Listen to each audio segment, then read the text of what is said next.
Eu estou hoje aqui com a advogada com especialização em educação e educação digital, a Carolina De Filipe, e a gente vai falar sobre os desafios de educar os nativos digitais, né?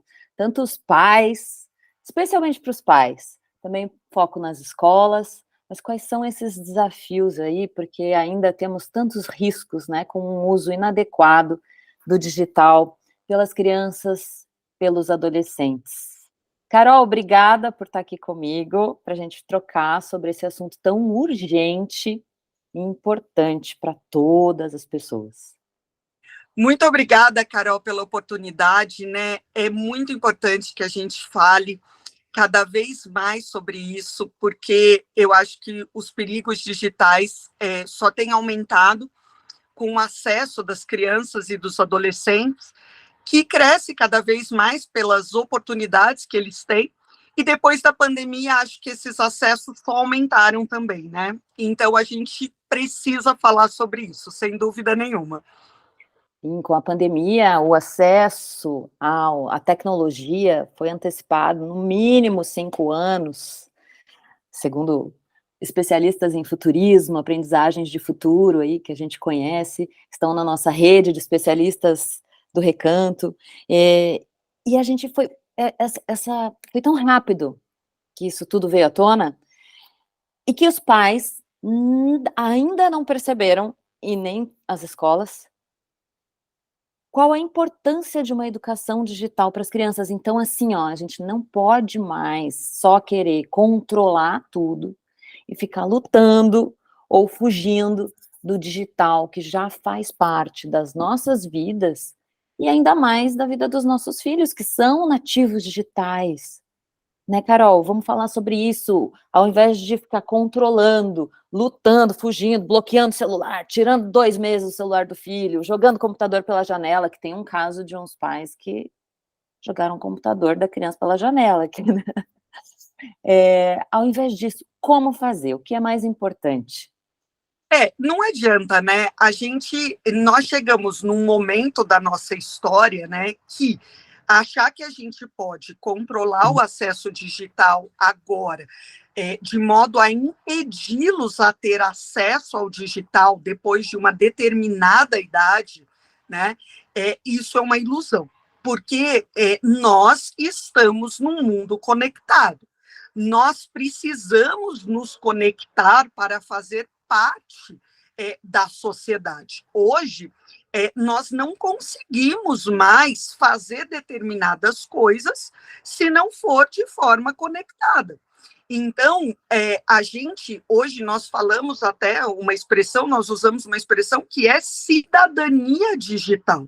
Então, nós não podemos negar isso aos nossos filhos, até porque se nós o impedirmos de se conectar na idade certa, no momento certo, dar a eles, né, acesso aos conteúdos corretos em cada momento determinado, e a gente pode desenvolver isso, né, ao longo aqui da nossa conversa, eles vão carecer depois desta cidadania digital. Carol, a gente pode aqui dar um exemplo rápido, né, mas alguns aqui, adultos, podem se lembrar que antigamente a gente tinha a opção de fazer a declaração do imposto de renda e levar na Receita Federal num disquete ou no papel. Hoje isso não existe mais. Então, nós temos que preparar os jovens para saber que eles têm que fazer uma declaração do imposto de renda digitalmente, num aplicativo. O mundo digital está aqui, não dá para brigar contra ele. Não, e ele é cheio de possibilidades também, e possibilidades positivas, se a gente sabe usar para o bem. Tanto que estamos aqui, né, de Curitiba, Campinas, falando para todo o Brasil. Exato. O mundo digital é ferramenta, né, Carol? É ferramenta. Mas a gente tem que saber que nós temos que dar esse acesso de maneira gradual, no momento em que eles estão maduros para receber o acesso a cada momento e sempre, sempre, absolutamente sempre, de forma vigiada. né? Então, eu acho que é sobre isso que a gente precisa conversar. Muito. Então, já vamos aproveitar para esclarecer sobre as idades. A primeira infância, com certeza não, e os pais têm total controle sobre o acesso ao celular ao filho, né? Na fase oral, as crianças ali com 2 anos, por exemplo, se você der um celular para ela vai querer botar o celular na boca, né? E os pais ainda ficam, não, não é para botar na boca, é para assistir, aqui a criança fica até vesga, né? Então, não, mas assim, a partir do ensino fundamental, quando a criança está ali começando a alfabetização, já tem bastante possibilidade, né? Carol, então, com relação às idades, dessa maneira gradual aí, qual que é o seu ponto de vista? Bom, Carol, eu penso o seguinte, né? O celular mesmo, eu acho que as telas e a, a conexão à internet para aulas, vídeos, isso pode ser feito com as idades adequadas, né? A partir aí de uma certa idade em que a criança tenha maturidade para entender isso. Agora, um celular para chamar de seu, eu penso muito, eu costumo falar para os pais o seguinte, né? Que todos os brinquedos vêm por ordem, por legislação, eles precisam ter uma etiqueta do Inmetro dizendo ali qual é a idade necessária ali para que a criança brinque com aquilo, né? E nenhum celular tem essa etiqueta, porque celular não é brinquedo. Então, celular não deve estar na mão de criança, porque celular com conexão para o mundo é algo que pode ser muito perigoso. Um celular, para ser de uma criança, abre portas para o mundo. Hoje, mais da metade da população está conectada, né? Hoje, 4 bilhões de pessoas estão conectadas. Então, quando uma criança se conecta, se ela tem um celular para chamar de seu, ela está andando numa rua com outras 4 bilhões de pessoas. Então, nós temos que ter consciência disso, que essa criança, ela não está jogando ali, protegida no conforto do seu quarto. Ela não está acessando uma rede social protegida no sofá da sua sala. Ela está andando numa rua com outras 4 bilhões de pessoas. Ela está exposta para outras 4 bilhões de pessoas. Então, a gente tem que ter consciência deste risco.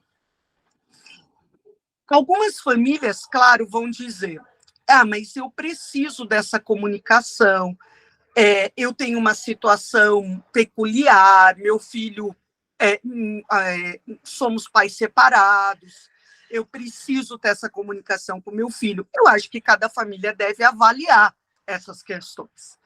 Mas, Carol, uma coisa para mim é inegociável, que são os acessos às redes sociais.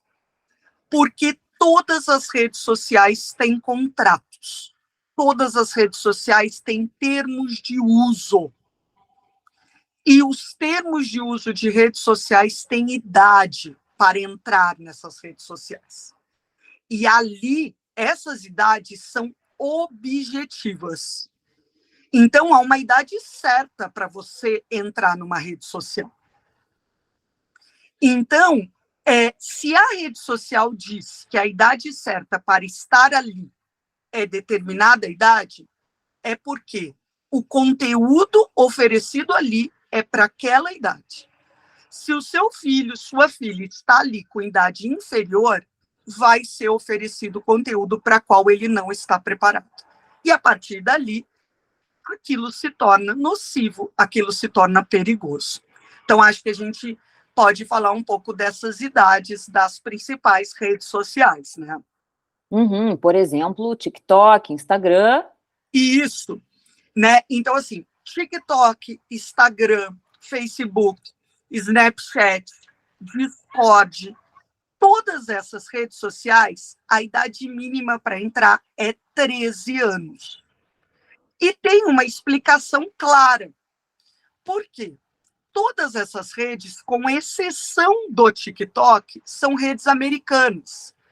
E nos Estados Unidos, as crianças são crianças até 12 anos, 11 meses e 29 dias, né?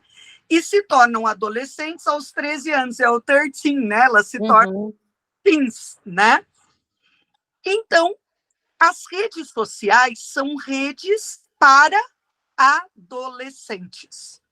Rede social não é lugar de criança. O TikTok é uma rede chinesa, mas para entrar no mundo ocidental, teve que se adequar aos termos de uso que já existiam, né, no mundo ocidental. Então, também usou a idade de 13 anos. Então, os termos de uso também dizem claramente a idade para estar no TikTok é de 13 anos. Nenhuma dessas redes sociais são redes para criança. E aí eu já aproveito e já acrescento aqui que o YouTube também deixa claro. O YouTube é para maiores de 13 anos também. Porque para menores de 13 anos, eles têm uma plataforma específica que se chama YouTube Kids, né? O YouTube fez uma plataforma para crianças, que é o YouTube Kids. E ainda assim, deve ser usado com supervisão dos pais. E está escrito isso no termo de uso, que ele é para crianças, mas deve ser usado com supervisão dos pais. Então, quando um pai, uma mãe, permite que um menor de 13 anos esteja numa rede social dessa, além de estar infringindo os termos de uso, além de estar fazendo uma falsidade ideológica, porque está mentindo para a plataforma, está proporcionando ao seu filho conteúdos para os quais ele não está preparado. Conteúdos impróprios, conteúdos nocivos. E aí, Carol, entra, né, no que a gente até estava conversando em outros momentos, né? Biologicamente, o seu filho não está preparado. O córtex pré-frontal dele não está pronto, né, para receber esses conteúdos, né? O cérebro dele não está pronto. Ele não está fisicamente pronto para receber isso. E aí ele vai processar isso de forma errada, ele vai trazer isso para a vida real de forma errada. Então, a gente tem que oferecer para os nossos filhos as coisas no momento certo, na hora certa, para que ele processe isso da melhor maneira possível. Sim. Deixa eu fazer 2 ganchos aqui, então. Ou 3. No YouTube Kids, então, tem a plataforma, você consegue controlar, né, os acessos, você não pode mentir, você diz a idade correta do seu filho e você coloca lá no Family Link, por exemplo, ou nos aplicativos tem o Family Safety, que é o da Microsoft, o Family Link do Google, né? Isso. Aí você configura tal. Mas também não ache que, é importante ter certeza que esses controles, eles fazem parte, sim, da solução, eles fazem parte do processo, porém, eles não são exatamente a segurança total ali para o seu filho. Porque o seu filho consegue, sim, quando ele quiser, eles são espertos, eles vão no computador do amigo, no celular do primo, ou enfim, ou eles no computador deles mesmos, eles se desconectam e conseguem acessar outras coisas. No seu computador que está ali desprotegido na sala, sem a tela, sem a tela de senha, eles conseguem acessar outras coisas. Existe até, hoje em dia, a aba anônima, né, que é uma aba ali que você consegue navegar sem ter o registro histórico do que você navegou. Outro ponto é que, assim como é fácil instalar o Family Link, os aplicativos de segurança é fácil também desinstalar. Se a gente for no Google e pesquisar como instalar Family Link, metade da pesquisa vai voltar assim, como desinstalar. E quem que vocês acham que está buscando ali como desinstalar? Os adolescentes, as crianças, obviamente, né? Esses são os pontos. Outros dois que eu queria comentar enquanto você foi falando, Carol. YouTube. Tem muitas crianças pequenas, eu quero ser jogador de futebol lá na nossa época, né? Agora quero ser youtuber. Quero ser youtuber. O que eu fiz aqui em casa? Eu falei, cara, então vamos fazer o seguinte. Você vai criar um canal de YouTube seu, você vai me passar, por que você quer criar, para quem, como, o que você vai postar, com qual frequência, tal. Ele vai ser privado só para nossa família, para começar. Quem vai ter acesso? A avó, a madrinha, o pai. Ah, tá. Mas aí eu tenho vergonha de postar as coisas. Como assim? Olha a concretude, a importância da concretude e que as crianças não têm, né, Carol? Então, se eu vou postar no canal do YouTube para o canal do YouTube, eu não penso nas 4 bilhões de pessoas que estão me assistindo e que podem printar, podem divulgar, podem gravar a tela do que eu estou fazendo. Agora, se eu posto ali só para minha família, assim, não, eu tenho vergonha, porque, né, conheço. Como que é isso? Qual que é a importância dessa noção de concretude, de consequência das coisas, que o digital hoje não tem como apagar. Se você apaga, não quer dizer que você apagou. Alguém pode ter printado, alguém já pode ter encaminhado.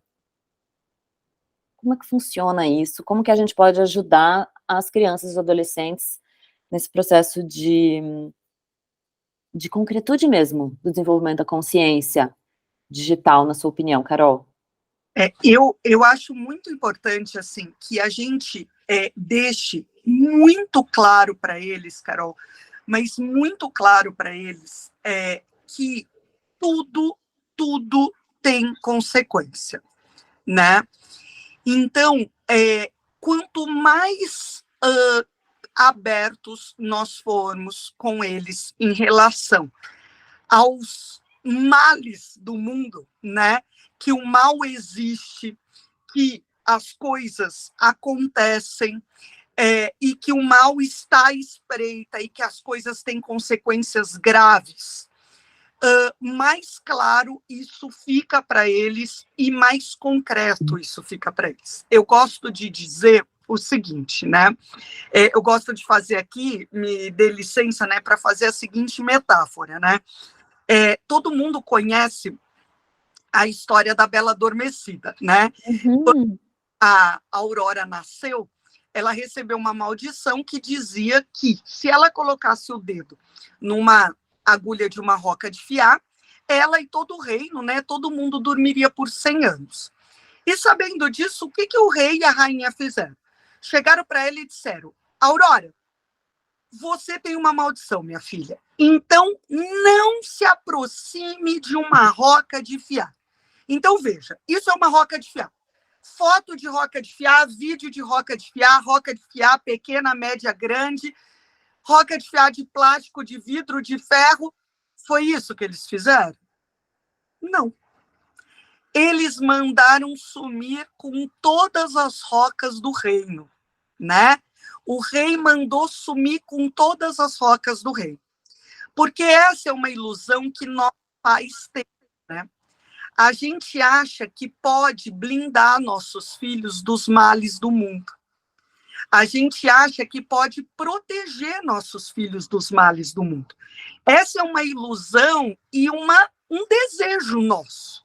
Só que isso não é verdade. Porque tem sempre uma roca que fica. E uma ficou, né? Lá no alto da torre. E quando a Aurora se deparou com essa roca, ela não só não sabia do mal que aquele objeto lhe causaria para ela, como ela tinha curiosidade em relação ao objeto que ela nunca tinha visto. Nem foi para desafiar os pais, que também poderia ser. Não. Por curiosidade. Curiosidade, ela nunca viu aquilo e ela, de repente, estava diante de um objeto que, né, lhe causou curiosidade. E ela não sabia do mal que aquilo lhe causaria. Ela pôs o dedo e todo mundo sabe o fim da história. Então, se nós não formos claros com os nossos filhos em relação aos males do mundo e aos males, aos perigos digitais, eles se aventurarão nesses perigos, seja por não reconhecerem o mal, seja por curiosidade. Então, quanto mais claros nós formos, mostrando para eles as consequências, mostrando para eles a concretude do mal. Olha, meu filho, você sabia que morreu uma criança hoje aqui em Valinhos? Nós tivemos, né, um caso não nesse semestre de uma criança que morreu numa cidade aqui vizinha nossa por conta de um desafio do TikTok. Peguei os meus 2 filhos, falei, olha, morreu uma criança da idade da minha filha mais nova aqui, ó, em Valinhos.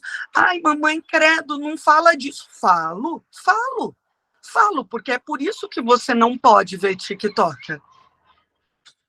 Porque o TikTok é nocivo para você, porque você não tem idade para ver TikTok.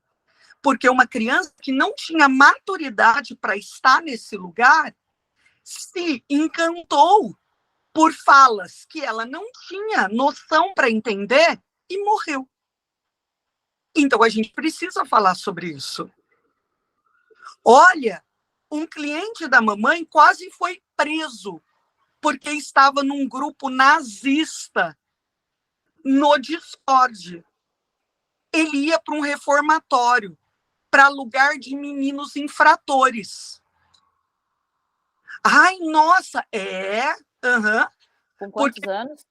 17 anos. 17 anos, filho de pai e mãe, família estruturada, estudante de bom colégio, mas é menor infrator, sim, porque menor infrator não é o trombadinha em situação vulnerável de rua. Menor infrator é quem comete crime. E crime é crime digital, crime é crime furto, crime é crime. Então, a gente precisa ter consciência disso e passar essa consciência para os nossos filhos. Apologia ao nazismo é crime. É tão crime quanto arrancar a correntinha de alguém na rua. Né? E eles têm que ter consciência disso. Se nós não falarmos claramente sobre isso com eles, eles vão se aventurar nessas loucuras. E cada vez mais, Carol, isso tem chegado na mesa do meu escritório, né? Eu tenho falado muito sobre isso, por quê? Porque os processos envolvendo o WhatsApp, por exemplo, aumentaram 400% desde 2019. Desde a pandemia, né? Com a pandemia. Sim. Porque antigamente as pessoas falavam besteira e o vento podia levar. Só que hoje está lá, né, registrado com nome e telefone. A prova está pronta, né? Não adianta dizer que não disse. E não adianta apagar. Alguém printou. Não, e eu digo mais, Carol. Alguém viu, alguém printou, alguém guardou e com ordem judicial a gente recupera também. Também. Olha, mas eu dou um outro gancho aqui, porque você deu um exemplo de um cliente seu de 17 anos. Então, ele já tem a idade, mas ainda não tinha a noção das consequências, aquela questão do diálogo e da concretude, né, de entender as consequências reais ali dos seus atos.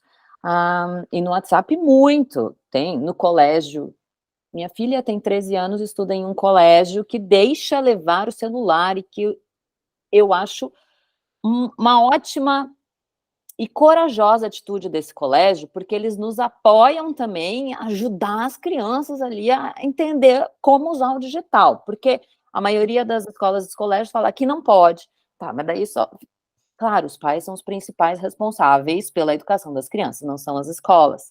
Mas se a escola fica numa posição confortável também de que aqui nunca pode, eles não assumem um processo ali de ajudar na educação digital das crianças.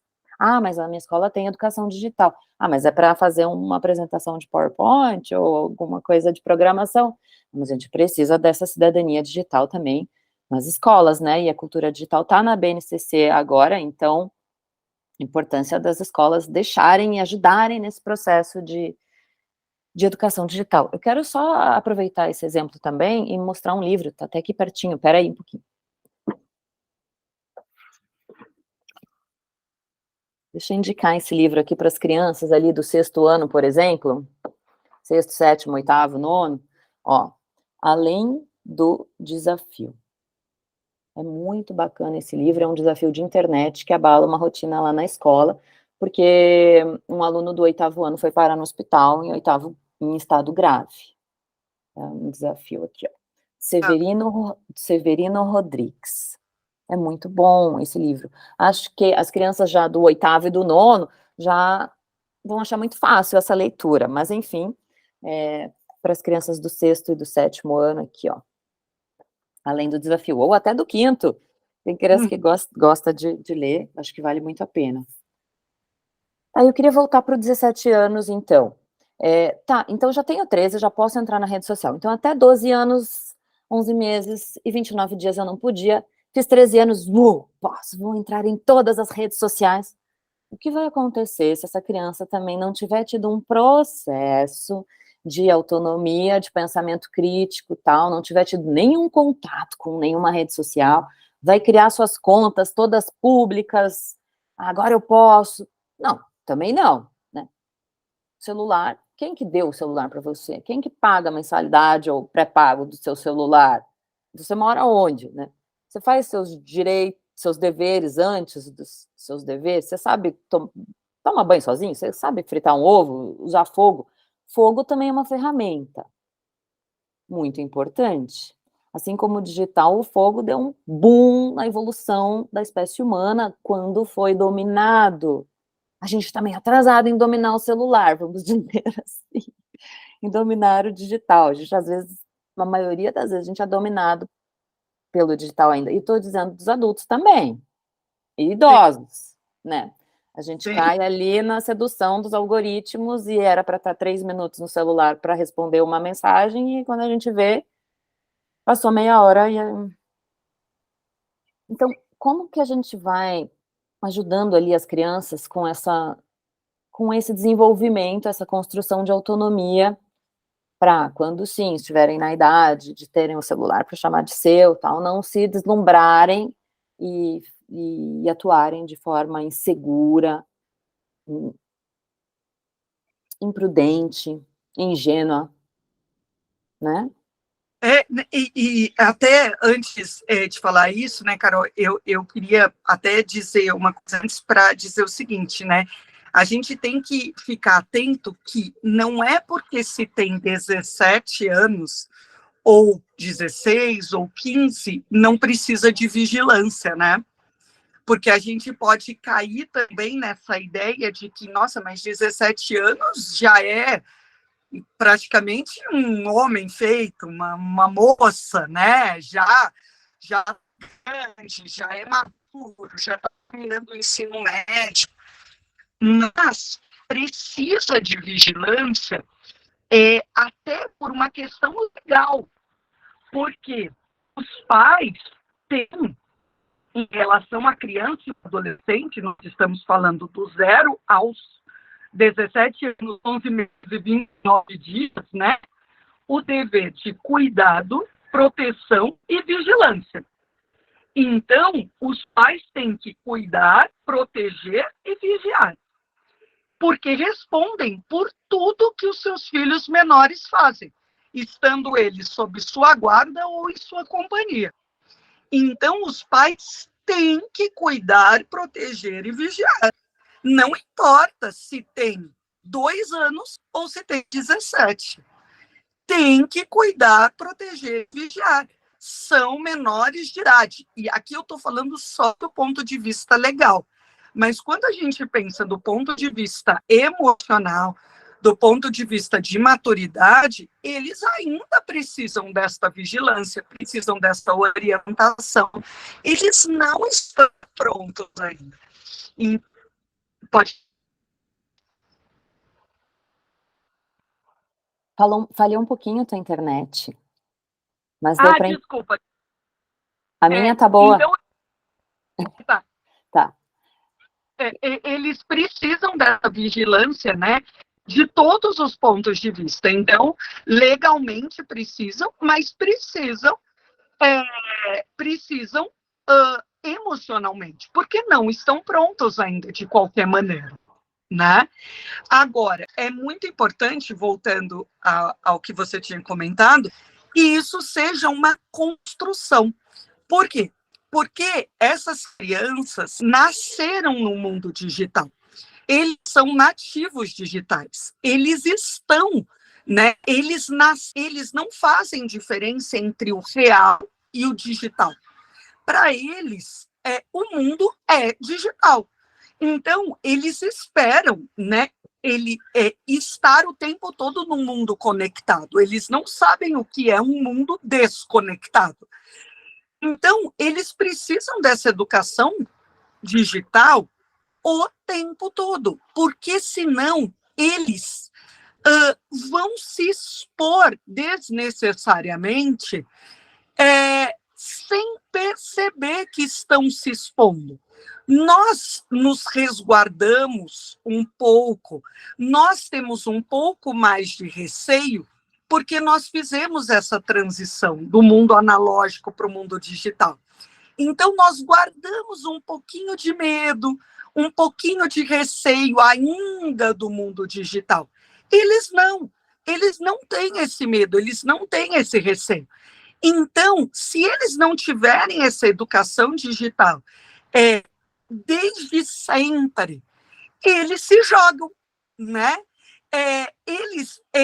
Eles não sabem que, como uma criança de 2 anos, que subir na mesa e pular de cabeça é perigoso, que pôr o dedo na tomada é perigoso. Eles não sabem que postar uma foto de uniforme na internet é perigoso, se nós não falarmos. Que postar uma foto de biquíni é perigoso, se nós não falarmos, né? Se ficar postando a sua localização em tempo real é perigoso, se nós não falarmos. Para eles isso é natural. Eles precisam aprender isso, né? Como eles precisam aprender as coisas da vida prática, eles precisam aprender as coisas do mundo digital também, porque o mundo digital é natural para eles. Carol, por isso que a gente ama tanto o nosso trabalho, né? O nosso principal trabalho hoje é o programa de desenvolvimento de consciência digital para as crianças e os adolescentes, para que eles aprendam ali com os professores especializados, com outras crianças da idade deles também, num ambiente seguro, todos esses riscos, mas também as possibilidades boas da internet. E os riscos, que são a comparação, por exemplo, a violência, os impostores, para cada risco desse, as crianças aprendem os porquês, né? Eles conhecem os algoritmos e como esses riscos acontecem, isso a gente simula na prática, até ali com as turmas. E sabe como que a gente combate esses riscos que a gente chama de vilões ali no nosso programa gamificado e tal? É a partir dos heróis que são nossas habilidades de vida, nossas virtudes que a gente vai desenvolvendo, nosso autoconhecimento. Então, para combater um impostor, vamos lá, vamos trabalhar a atenção, o respeito para não fazer bullying sem querer, ali pelo WhatsApp, e depois ir para um processo criminal, né? O respeito, a empatia, muita ansiedade, agressividade, vamos trabalhar a paciência. A partir daí, com os exemplos práticos do digital. E, no fim, tudo isso serve não só para um melhor comportamento, para crescer com mais saúde, mais plenitude ali no digital, mas também na vida real. Também na vida real. Autoestima, Carol, tô vendo autoestima hoje. A ansiedade, mal do século, mas nos adolescentes, a autoestima tá tão baixa, tá tão pobres, eles nem gostam de abrir a câmera, e no pré-adolescente também, então, nesse mundo de comparação, de filtros, né, e enfim.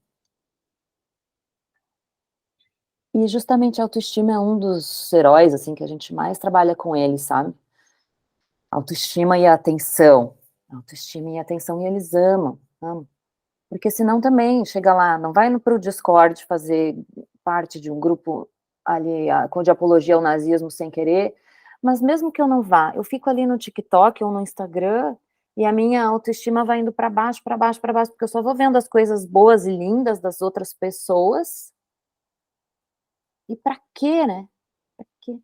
Então, essa vigilância que você comenta no digital e também no emocional, ela não é só, isso tem que ficar claro, não é só eu baixar aplicativo de controle e ficar monitorando e fazendo microgerenciamento do meu filho, onde é que ele está o tempo todo, porque isso não é nem saudável. Ninguém merece, digamos assim, a mãe, o pai vai ficar o dia inteiro. E não vai ser 100% garantido que você está realmente monitorando o que seu filho está fazendo. Como que é essa vigilância? Na nossa concepção é a partir do diálogo, a partir da aproximação, a partir de uma conexão que nós, pais, precisamos restabelecer com os nossos filhos. E o primeiro passo é entender que o digital já faz parte da vida, que o celular é importante para eles ali, para os nossos filhos nativos digitais. Mas então, tá, esse é o primeiro passo. Ao invés de parar, nossa, eu não quero mais digital, celular na sua vida, nunca mais assista esse YouTube na minha frente, nunca mais joga esse joguinho, não quero mais ver você jogando esse joguinho. O que as crianças vão fazer? Elas vão fazer o que você falou, literalmente. Elas não vão mais assistir aquele YouTube na sua frente, aquele youtuber na sua frente, elas vão assistir escondido. Ah, não quero mais ver você jogando esse joguinho. Tá bom, então eu vou jogar lá na casa do meu amigo esse joguinho lá, é tudo público, conta pública, tal, porque na nossa casa a gente pode ensinar ainda a restringir uma conta, fazer uma conta particular, bloquear os chats com pessoas que não são suas amigas, enfim, né? Então essa vigilância toda, ela parte mais forte dela é a partir do diálogo, e esse diálogo começa entendendo que o digital está ali. As crianças estão, né, a gente diz assim, né, já há anos, que nós somos porque, eu sou porque nós somos, né, nós vivemos em sociedade. E hoje a sociedade, para a nova geração, também inclui essa socialização no digital. Estar presente, entender que isso não tem como deixar de fazer parte da vida dos nossos filhos. Vai lá e pergunta, o que que você mais gosta no celular? Entende, por que você gosta tanto desse jogo? Por que você gosta tanto desse youtuber? Explica também por que que você não gosta tanto. Abra um diálogo.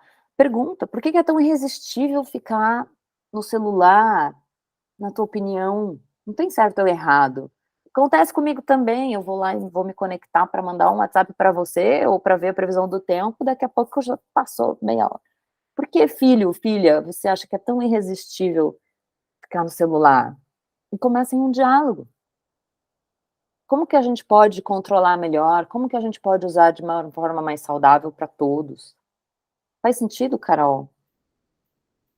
Todo sentido, né, cara? Porque eu gosto muito de dizer assim, totalmente nesse seu contexto, e eu concordo plenamente que ninguém perde filho para celular, né, Carol? Ninguém perde filho para eletrônico nenhum. A gente perde filho para a falta intencional dos pais na vida dos filhos, né? A gente perde filho para falta de atividades em família, a gente perde filho para falta de interesse na vida dos filhos, né? A gente perde filho quando a gente perde essa conexão com os filhos. Então, a gente não perde os filhos para os eletrônicos. A gente perde os filhos quando a gente perde essa conexão e os eletrônicos passam a ser mais interessantes. Então, quando a gente só olha para os nossos filhos para dar bronca, então a gente passa a olhar para os nossos filhos só para dizer: vai tomar banho, você não fez a lição ainda? Mas olha a bagunça desse teu quarto. Mas que coisa! Vem almoçar, tira essa mesa, olha esse calçado espalhado no chão. Então, tenha certeza absoluta que ele vai preferir 1000 vezes se recolher na bolha dele, ir para o jogo dele, ir para o YouTube dele, ficar com o YouTuber, porque é nessa hora que ele vai ter descanso. E ele não vai querer fazer contato visual com você, porque quando ele fizer contato visual, você vai encher o saco dele. Então, é nessa hora que a gente perde o filho. Não, a culpa não é do YouTube, a culpa não é do TikTok, a culpa não é do Instagram, a culpa não é do celular. A culpa é da nossa falta de conexão, né? Então, Carol, eu concordo totalmente que é nessa hora que a gente tem que sentar do lado deles e falar: filho, o que você está assistindo? Deixa eu ver esse YouTube com você, esse YouTuber, né? Deixa eu ver esse canal do YouTube com você. Às vezes é chatérrimo, né? Mas me explica, o que você está jogando? É legal? Qual é o objetivo desse jogo, né? Ah, deixa eu tentar jogar também. Nossa, eu sou um fiasco nisso. Vai render algumas risadas, no mínimo, né? Mas é uma forma de expressão, né? E você traz a culpa, mas assim, muitas vezes isso acontece. Bom, antes de falar, eu quero lembrar de um livro também, que é A Geração do Quarto. Isso, esse livro é fantástico, fantástico. O meu estava por aqui. Eu estava procurando o meu aqui também. E é justamente isso, a geração do quarto, né? As adolescentes, a gente fala, eles estão lá no quarto, reclusos, mas tudo começa. Deixa eu ver se o meu está aqui. Eles estão em busca do pertencimento e de um lugar tranquilo, né? Então, e começa, então, com esse afastamento em casa, que tem a ver também com essa luta e fuga do digital que nós adultos ainda temos, né? A gente fala para os nossos filhos: filho, você só pensa nisso, você vai ficar viciado. E eles pensam: não, eu não penso só nisso. Minha mãe está falando errado dessa vez. Não, eu não vou ficar viciada. Eu estou muito tempo, sim, mas não vou ficar viciada. Então, minha mãe está errada. Ué, que estranho, né? E a gente vai se afastando. Mas nós, pais, a gente não faz. Você falou de culpa e de afastamento intencional. Mas, assim, no meu ponto de vista, a nossa intenção é a melhor de todas, que é proteger o nosso filho por amor e por querer que ele seja uma pessoa boa e organizada, que a gente vai lá, faz a lição de casa, toma banho, junta o calçado e tal. A nossa intenção é boa. Acontece que a intenção está sendo diferente do impacto que a gente está causando. A nossa intenção é a melhor de todas, é por amor, mas como estamos fazendo em geral, o impacto está sendo o inverso. Tanto no afastamento em família, quanto na falta de construção de autonomia para eles também, de saber usar essa ferramenta. Vamos pegar o fogo, que é uma outra ferramenta. Quem aí já ensinou o filho a riscar fósforo, fritar um ovo sozinho? Precisa. Quem ensinou a atravessar a rua? Precisa. A gente fala: não pode. Quem já pegou um ônibus? Precisa. Mas não é assim: vai lá amanhã e pega um ônibus. Não, é um processo. Você vai junto a primeira vez, depois você deixa na esquina, vai atrás, depois assim, eu vou atravessar a rua. Meu filho tem 10 anos, eu ensino a atravessar a rua direto, sim. Vai, você na frente, eu tô atrás, ele tá olhando. Senão as crianças saem correndo sem nem olhar, assim, né? Então, fritar ovo, já frita ovo. Tem que tem que ir aprendendo a fazer e também no digital, né? Então, cuidado com a nossa superproteção misturado ali com, vou usar uma palavra, mas não, que é negligência, mas é sem querer, né? É um afastamento, assim, porque eu não estou perto do meu filho. Então, pela melhor das intenções, a gente tem se afastado. Então, vamos lá, vamos assim, primeiro passo, você com você mesmo. Digital já faz parte da vida, não vai mais embora, inclusive só aumenta, gente, a inteligência artificial, quem falava dela no passado, agora está democratizada, e daqui a pouco a gente tem que estar atento, saber se eu estou falando com outra pessoa, ou se é uma inteligência artificial ali falando comigo, né? Esse é o primeiro passo, ela só aumenta cada vez mais rápido, então vamos entender que não tem mais como ficar restringindo, controlando muito o digital na nossa vida. Tem como restringir eu dar um celular para o meu filho, isso tem. Mas a convivência digital, não. Esse é o primeiro passo. O segundo passo, filho, filha, nossa, assisti uma conversa agora com duas Carols, e a Carol da Felipe, que é especialista em educação, que tem formação em direito, que inclusive foi super demandada aí com as questões dos atentados nas escolas, ela tem cursos de massacre em escolas, todas as escolas estavam atrás dela, para a gente falar com os pais sobre as reais formas de atingir, de ir na causa raiz de evitar esses problemas. A causa raiz não é colocar policiamento, revistar a mochila do filho, isso não é causa raiz, né? Causa raiz é seu filho está crescendo bem, sendo visto ali em família, se sentindo pertencente, e a gente não está julgando nenhuma família, é sem querer que a gente vai afastando-se. E esse processo, normalmente, só para concluir aqui minha fala, e daí devolver para você, Carol, para a gente já terminar, esse processo normalmente começa ali devagar, sabe, com 8, 9 anos, ali a criança começa a dar menos trabalho para nós, pais, a gente começa, beleza, agora já brinca sozinho, já se vira sozinho, a gente vai se afastando, aí eles gostam de umas bobagens, lá aquele youtuber que eu não gosto, aquele jogo que eu não gosto de nada que ele faz, então ele faz tudo sozinho, me afastando, daqui a pouco tá ali, chega nos 11 anos, 12, a gente já começa, tá afastado, porque é adolescente, mas, então, já desde essa idade, assim, 8, 9 anos, presta atenção para não perder a conexão, porque até os 7 eles demandam muito da gente, mãe, vem, então a gente vai, aí com 8, 9 já não, então, ali que começa, sabe? Vamos ficar atentos, e não quer dizer que você precisa brincar o tempo todo com seu filho, e tal, mas atenção, dá atenção para ele, olhar no olho dele, se ele te pergunta alguma coisa, se ele quer te mostrar alguma coisa, mesmo que seja a skin, os pontos que eles ganharam nos jogos, que a gente não entende nada, para um pouco, olha no olho dele, não fica assim olhando, aham. Olha ali, aqueles 5 minutos de atenção plena para ele te contar aquela conquista dele, que finalmente ele conseguiu atingir aquele objetivo no jogo, né? E, Carol, te interrompendo, exatamente, até para explicar, é exatamente nesse ponto, assim, que eu falo da falta intencional, sabe?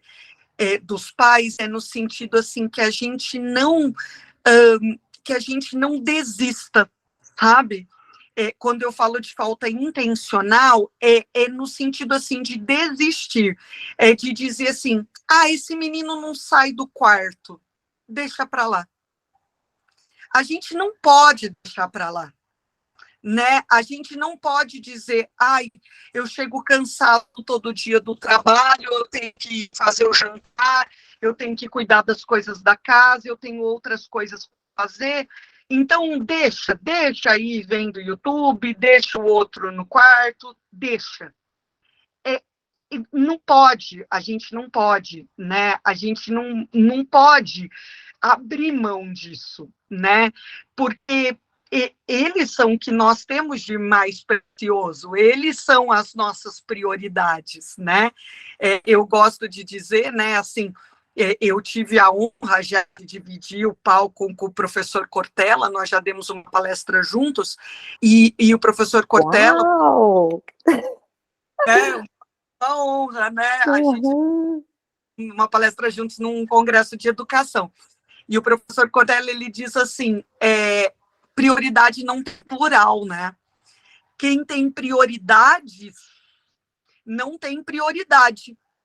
E os nossos filhos têm que ser a nossa prioridade, né? Tem que estar na frente do nosso trabalho, tem que estar na frente da nossa casa, né, da nossa organização da casa, né, eles têm que ser a nossa prioridade. claro. Então, nada pode estar na frente disso, porque isso também é um outro recomendação de livro, né? Aquele livro do professor Cortella, né? Famílias, Urgências e Emergências, né? Ele diz, os pais às vezes dizem não ter uma hora por dia para se dedicar aos filhos, mas e se esse filho cai no mundo das drogas, quanto tempo vai ser necessário para recuperá-lo? Né? Então, aqui a gente estende, né? E se esses filhos são alvo de algum caso sério no mundo digital? Entram num problema criminoso, são alvo de pedofilia, a gente pode marcar para conversar disso num outro momento, o crime que mais cresce no mundo digital. Quanto tempo vai ser necessário para tirar o filho de uma situação como essa? Então, nós podemos prevenir tudo isso. Então, vamos olhar para os nossos filhos, né? Vamos cuidar deles, vamos dar essa atenção para eles nesse momento, né? Que é tão necessário. E não significa que ter essa hora para eles, eu preciso parar de arrumar a casa, fazer a janta, eu chamo junto. Isso, envolve. Inclusive, é bom para ele entender, saber quantas batatas eu preciso cozinhar para 5 pessoas. Mesa, né? Vem pôr a mesa aqui para a mamãe, enquanto a mamãe está preparando o jantar, não é isso? Isso é família, né? Carol, demais essa nossa conversa, muito obrigada. Você quer deixar uma mensagem final por aqui, para quem está assistindo? Tudo isso que a gente falou, né, Carol, é muito claro que a tecnologia faz parte das nossas vidas, a tecnologia pode nos ajudar no controle com os nossos filhos, mas acho que de tudo que a gente falou, é muito claro que só o relacionamento pode salvá-los, né?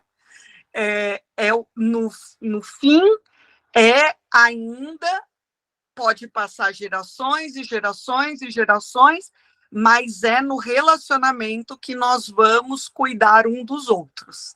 Então, é por isso que nós estamos aqui. Nós estamos aqui para falar de relacionamento, né? Então, eu acho que a gente tem muito para conversar, né? Então, foi uma delícia conversar com você, Carol, que a gente possa ter muitas conversas ainda, viu? Muito obrigada pela oportunidade. Obrigada, Carol. Relacionamento. Gratidão pela conexão. Beijo. Beijo.